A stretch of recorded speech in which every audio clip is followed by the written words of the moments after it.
नमस्कार दोस्तों, bloody tax के आज के बहुत ही ज्यादा खौफनाक से सचमुच में डरावने से वीडियो में आप सभी लोगों का बहुत बहुत स्वागत है। जी हाँ दोस्तों, आज का ये वीडियो बहुत ही ज्यादा डिफरेंट है और पाकिस्तान का है। जी हाँ, आज हम लोग आप लोगों के सामने लेकर आ गए हैं पाकिस्तान की ऐसी हॉरर स्टोरी जो आप लोगों ने शायद अब तक नहीं सुने होंगे। ये स्टोरी एक ऐसे लड़के के साथ बीती जो कि अपनी जिंदगी में बहुत खुश था, अपनी जिंदगी बहुत अच्छे से बिता रहा था।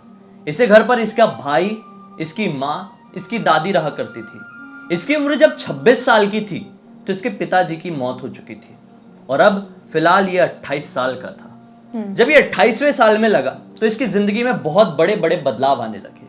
हम रेफरेंस के लिए इसका नाम आरिफ रख देते हैं। क्या होता है कि जब आरिफ 28 साल का होता है तो उसे बुरे बुरे सपने आना शुरू हो जाते हैं। अब ये सपनों को सचमुच में बुरा कहें या अच्छा कहें हम क्लियर तो नहीं कर सकते, लेकिन सपने में उसे कुछ लड़कियां दिखाई देती थी। डिफरेंट डिफरेंट लड़कियां, बेहद ज्यादा खूबसूरत लड़कियां। इतनी ज्यादा खूबसूरती कोई इमेजिन भी नहीं कर सकता, ऐसी लड़कियां उसके सपने में आती थी और उसके साथ घूमती फिरती थी, उसके साथ टाइम स्पेंड करती थी। वो इस तरह के सपने देखकर बहुत खुश था। कई बार परेशान भी हो जाता था कि बार बार ऐसा क्यों होता है। अलग अलग लड़कियों के सपने जिन्हें मैं जानता भी नहीं हूं और ना ही कभी देखा हूं, ऐसे क्यों। एक बार की बात है, उसने अपने एक दोस्त से इसके बारे में डिस्कस किया। तो दोस्त ने बोला कि यार ये कोई बड़ी बात नहीं है, एक काम कर, अगर ये चीज ज्यादा परेशानी दे तो अपने घर के बुजुर्गों से ये चीज डिस्कस करना, देख सकते हैं क्या होता है। फिर ये रात में सोता था, फिर ऐसे बुरे बुरे सपने आए। तो एक दिन बहुत हद हो गई। अब क्या है कि इसका ना शादी का टाइम बहुत नजदीक आ रहा था, इसकी शादी फिक्स हो गई थी। इसने सोचा कि अगर ये सारी परेशानी, ऐसे ऐसे सपने मेरे साथ डेली लगे रहे और मेरी शादी हो गई तो इससे मेरी फैमिली लाइफ को थोड़ा सा प्रॉब्लम हो सकता है। हाँ। क्योंकि जब मुझे सपने में ऐसी ऐसी लड़कियां दिखाई देती है तो मेरा माइंड कहीं अपनी पत्नी से डिस्ट्रैक्ट हो सकता है। हो सकता है जब अलग अलग लड़कियां दिखाई देंगी सपने में तो उसकी वाइफ आएगी तो फिर शायद उसको अटेंशन वैसा नहीं दे पाएगा। अटेंशन नहीं दे पाएगा, वो अपने सपने में ही खोया रहेगा। या फिर कभी डिस्कस करेगा तो पत्नी को बुरा तो नहीं लगेगा। मतलब ऐसे उसके दिमाग में आया, बोला कि अब ये सही नहीं है, ये सारी चीजों से अब बचना पड़ेगा। बचने के लिए उसने ये बात अपनी माँ और दादी से बताया। माँ और दादी ने बोली कि ये तो टेंशन लेने वाली बात है, अगर ये सचमुच में हो रहा है तो पॉसिबिलिटी है कि तेरे सपने में सिला। दरअसल एक ऐसी जिन्न होती है जो कि फीमेल फॉर्म में होती है बेशक, और ये किसी से भी जब प्यार कर लेती है तो उसके सपने में बार बार आती है और सपनों को एक रास्ता बना के उसकी दुनिया में आकर उसको अपनी दुनिया में ले जाना चाहती है। जैसे कि मेल जिन होते जो लड़कियों को अट्रैक्ट करते हैं, उनको अपनी दुनिया में लाना चाहते हैं, वैसे ही फीमेल जिन में सिला होती है। तो घर वालों को लगा कि पॉसिबल है भाई, ये सिला है। इतने दिनों से ऐसे सपने आ रहे, तूने अभी तक बताया क्यों नहीं। तो बोलता है कि बताइए अब क्या करना है। तो माँ और दादी कहती है कि एक काम कर, तू 5 वक्त की नमाज पढ़ना शुरू कर दे और साथ ही साथ जिक्र कर। जिक्र क्या होता है, मतलब आप इसको शॉर्टकट में ये समझ लो कि जाप कर, ईश्वर के नाम का, अल्लाह के नाम का जाप कर। ठीक है, तो ये वो करना शुरू कर देता है। 5 वक्त की नमाज भी पढ़ रहा था। धीरे धीरे करके ये परेशानी ठीक होने लगती है। अभी से ऐसा लगा कि मेरी जिंदगी नॉर्मल हो गई। शादी वाला दिन आया, शादी हुई, बड़ा ही खुश, कोई मतलब किसी तरह की कोई परेशानी नहीं। शादी हुई ही थी कि शादी के ठीक अगले दिन ये वॉशरूम की तरफ जाता है और जैसे दरवाजा खोलता है तो क्या पाता है कि वॉशरूम में एक औरत खड़ी हुई है इसके घर के। ये औरत को इसने पहले कभी नहीं देखा था। ये बहुत शॉकिंग था कि मतलब कैसे कोई औरत इसे वॉशरूम में खड़ी है। शादी वाले मेहमान ऑलरेडी वापस जा चुके थे, लेकिन ये औरत कौन थी जो सुबह सुबह वॉशरूम में खड़ी हुई है। ये तुरंत दरवाजा बंद किया और सोचने लगा कि ये है कौन। दिखने में नॉर्मल थी, सपने में जैसी खूबसूरत लड़कियां आती थी वैसी नहीं थी, नॉर्मल थी, नॉर्मल हेल्थ हाइट की थी और ब्लैक कलर का कुछ अलग सा अजीब सा कॉस्ट्यूम पहनी हुई थी। बुर्का नहीं था, कुछ अलग ही अजीब था। इसने ऐसा कॉस्ट्यूम पहले कभी भी पाकिस्तान में देखा नहीं था और ना ही कभी टीवी में और ना ही कभी फिल्म में किसी। हो सकता है कुछ पुराने जमाने टाइप का होगा, इस वजह से घबरा गया। अब ये सोचा कि यार अब मैं अपनी पत्नी को ऐसी बातें बता देता हूँ कि ये गड़बड़ है, वरना मुझे पागल वागल ना समझ ले। सही बात है। पत्नी को ये बात बता देता है। अब क्या होता है, पत्नी बोलती है कि चलो हो सकता है आपका वहम होगा, माँ और दादी ने जो बोली है वो करो। तो ये करना वापस से कंटिन्यू कर देता है, जिक्र करना शुरू कर देता है और फिर वापस से ये 5 वक्त की नमाज पढ़ने लगता है। जब कभी भी ये अपनी पत्नी के नजदीक आने की कोशिश करता था तब भी उसको ना वो अपनी पत्नी के चेहरे में बुरे बुरे चेहरे दिखाई देने लगते थे, डरावने डरावने, जैसे कि बहुत ही ज्यादा खूंखार हो और मुंह फाड़ के इसको खाने के लिए आ रहे हो। ये बहुत घबरा जाता था और झटके से अपनी पत्नी से दूर भाग जाता था, कभी बिस्तर से गिर जाता था। मतलब ऐसी ऐसी सिचुएशन इसकी लाइफ में होने लगी थी। मतलब उसके दिमाग के साथ कोई ना कोई खेल रहा था। मतलब ये अपनी पत्नी को ऐसा टच भी नहीं कर पा रहा था। जब भी कोशिश करता था कि मानो इसके सामने लिटरली आके एक शैतान खड़ा हो जाता था। ये बहुत ही ज्यादा घबराने लगा अपनी जिंदगी से।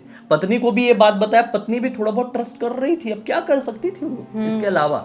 हाल फिलहाल में ही तो शादी हुई थी।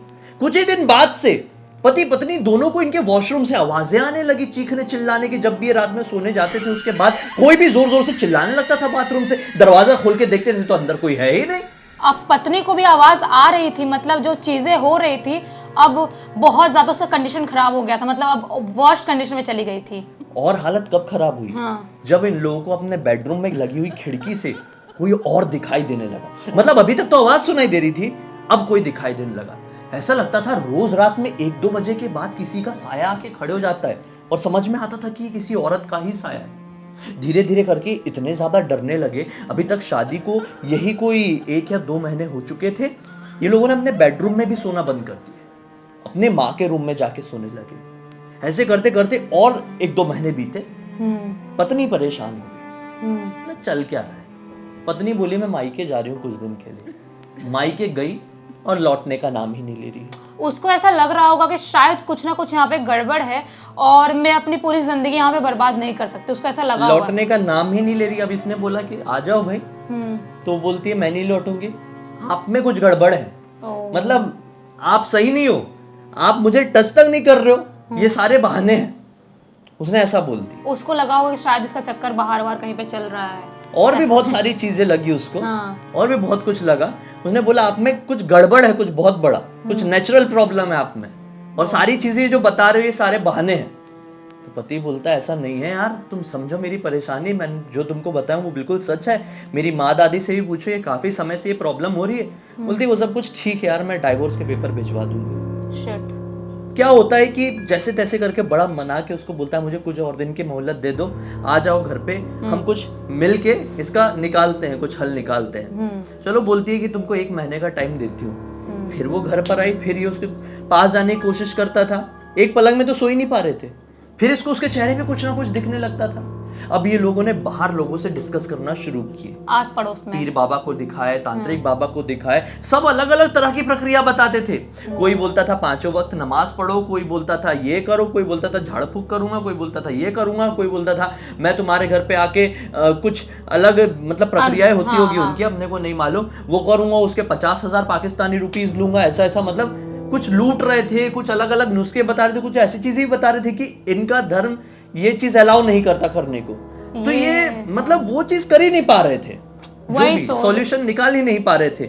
आखिरकार ऐसे करते करते 1 महीने बीत गए और फाइनली उसकी पत्नी ने उसे डाइवोर्स पेपर थमा दिए। उसकी जिंदगी पूरी तरह से बर्बाद हो गई। ये सारे किस्से को आज 8 महीने बीत चुके हैं, लेकिन उसकी जिंदगी अब तक नॉर्मल नहीं हुई है।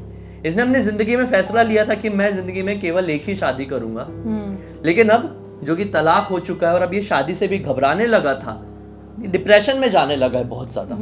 ये कहानी लिखते हुए भी ये बहुत ज्यादा डिप्रेशन में था और अब इसका ऐसा मानना है कि नहीं, शायद अब अपनी जिंदगी में नॉर्मल हो चुका होगा, अब ये सारी चीजें सामने नहीं आएगी, सपने भी दिखना कम हो गए हैं, थोड़ा रिलीजियस भी हो चुका है। एक फैसला लिया है कि अब शादी की सोचता हूं किसी और से, लेकिन इसकी आज भी हिम्मत नहीं हो पा रही क्योंकि इसको समझ में ही नहीं आया कि मेरी जिंदगी में हुआ कैसे, क्यों और क्यों, मतलब कब खत्म होगा, रीजन नहीं समझे। शायद हो सकता है कि ये शादी करे और वापस से वो सब चीजें होनी शुरू हो जाए, क्योंकि मेरे को जहां तक लग रहा है शीला जिन है ये, तो वो इसका पीछा कभी जिंदगी में नहीं छोड़ने वाली, क्योंकि वो लोग एक बार आपके पीछे लग गए तो पूरी जिंदगी आपके पीछे वैसे ही लगे रहते हैं और वो अपना मकसद पूरा करके ही जाते हैं। अब नहीं पता कि उसकी जिंदगी में आगे और क्या होने वाला है, लेकिन जो भी उसके साथ हो रहा है बहुत ज्यादा खौफनाक है। हम यही उम्मीद कर सकते हैं कि आने वाली जिंदगी उसकी नॉर्मल हो जाए और ये सारी परेशानी खत्म हो जाए, यही मिलके प्रे कर सकते हैं। यार अब तक इस वीडियो को देखे हैं तो लाइक जरूर कर दीजिए, चैनल को सब्सक्राइब करके बेल आइकन दबा के ऑल के ऑप्शन में क्लिक करना, क्योंकि इस तरह के हैरान कर देने वाले खौफनाक वीडियोस आप लोगों के सामने डेली लेके आते रहते हैं। इन सारे लिंक इस वीडियो के डिस्क्रिप्शन बॉक्स में मिल जाए, क्लिक करके डायरेक्टली वहां पर पहुंच जाना और आप लोगों के पास भी कोई इसी तरह की कहानी या फिर टॉपिक है तो लिंक भेजना, हो सकता है हमारा अगला वीडियो आप लोगों की कहानी के साथ ही हम बना रहे हो। चलिए कल फिर से मिलते हैं, तब तक के लिए बहुत बहुत धन्यवाद। आपका दिन शुभ हो।